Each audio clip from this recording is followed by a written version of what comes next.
KTM અને ડગ બાઇકનો શોખ તાપી જિલ્લામાં યુવાઓ માટે જીવલેણ સાબિત થઈ રહ્યો છે।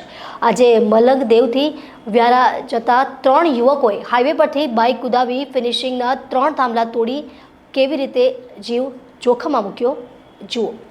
તાપી જિલ્લામાં હાલ મોટા પ્રમાણમાં યુવાઓમાં કેટીએમ અને ડગ બાઇક લેવાનો શોખ જાગ્યો છે। ઘરની સ્થિતિ જોયા વગર આજના લોકો ઇન્સ્ટાગ્રામ અને છોકરીઓમાં ફેમસ થવા માટે ખેતરો વેચીને પણ આવી સ્પોર્ટ્સ બાઇક ખરીદી રહ્યા છે।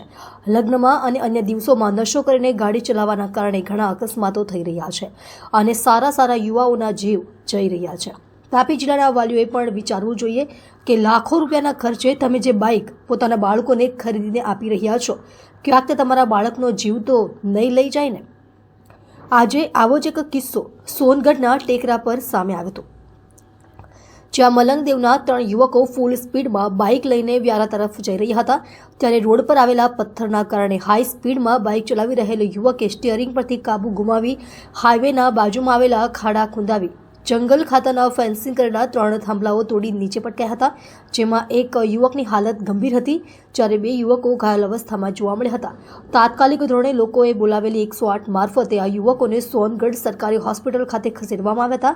ત્યારે જ્યારે પણ તમારા ઘરના છોકરાઓ આવી બાઇક માંગે ત્યારે વિચારજો, ત્યાં તમે એમને જીદ પૂરી કરવામાં તેમના મોતના મોઢામાં તો તમે ધકેલી નથી રહ્યા ને। ડૉક્ટર બિંદેશ્વરી શાહ સાથે રાહુલ સોની, તાપી।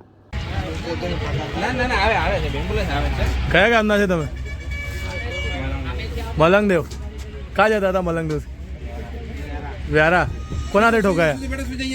ઠોકાયા કોના હાથે? ડાયરેક્ટ બાઇક કાઢી લઈને અંદર ઘુસાયેલો ક્યાંથી?